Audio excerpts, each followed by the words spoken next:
Bismillahirrahmanirrahim. My name is Asan Yasin and I am going to determine the growth parameters of the maize crop. First of all, we will determine the plant height. Plant height, we will take the measuring tape and start from the base of the plant, which is above from the ground level, and up to the flag leaf. This is the plant height.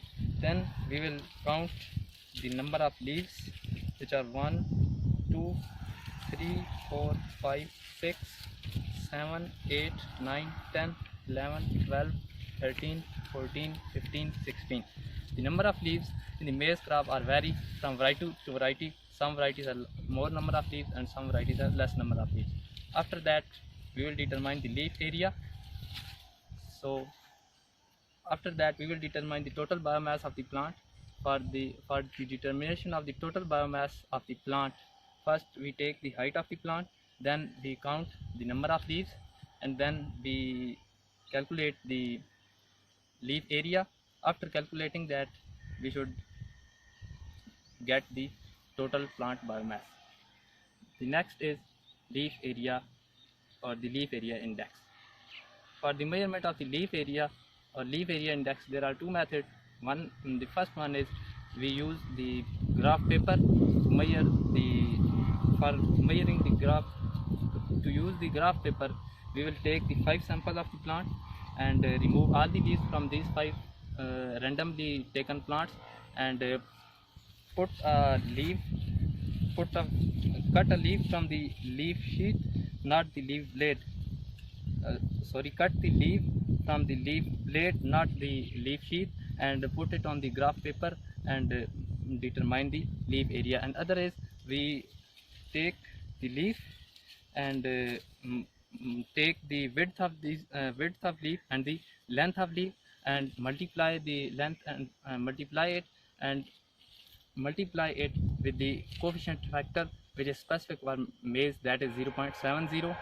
And then for determination of the leaf area index, we multiply the area of the leaf and divided it by the area that is covered by these 5 plants. Next is the growth and development. For the first, we sow the crop. First, we sow the seed on the soil. After that, it will emerge from the soil. It is seedling for 30 days. After that, it will start growing up. After that, it will produce seed, and it will produce the nodes. These nodes are increasing. The distance between node is increasing as the growth is increases.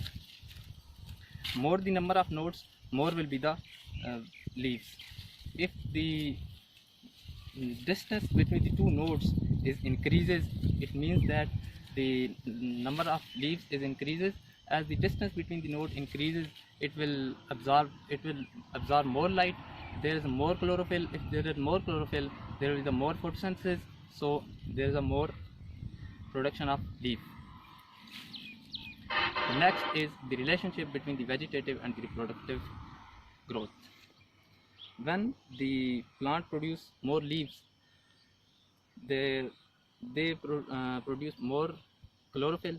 There will be more photosynthesis, and the plant provide all the energies to the vegetative growth. So we say that plant is growing vegetatively. And when plant provide all the food to the cob and grains, we say that when the grains are healthy, we say that the plant is growing vegetatively. Then the next is quantification of the biomass distribution. For this purpose, we will uproot the plant from the soil along with the roots.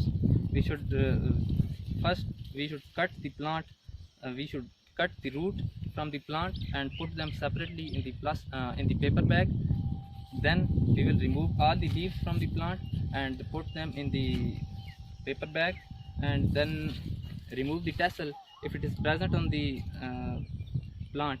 We will put it in the separate paper bag, and then we will remove the cob on the separate paper bag, and then we will remove the stem and put it in the separate paper bag and dry it firstly we will dry it for 2 hours at the 105 degree centigrade, and for next 2 days we will dry it at 60 degree centigrade in the oven. We will then we will take the weight of it. We will dry it continuously until the constant weight is achieved. Then the next is, and last one, is the measurement of the yield components of the maize.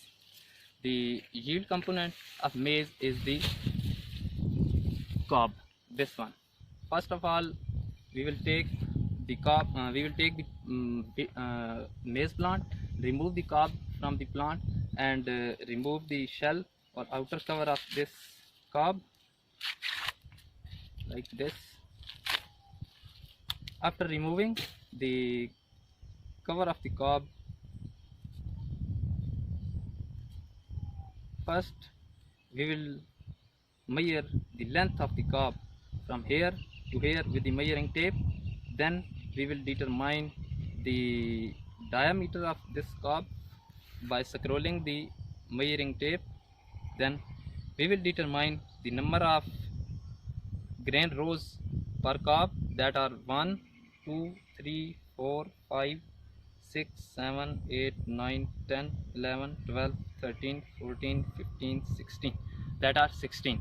Then we will count the number of grains per row, which are 1, 2, 3, 4, 5, 6, 7, 8, 9, 10, 11, 12, 13, 14, 15, 16, 17, 18, 19 and 20. After that we will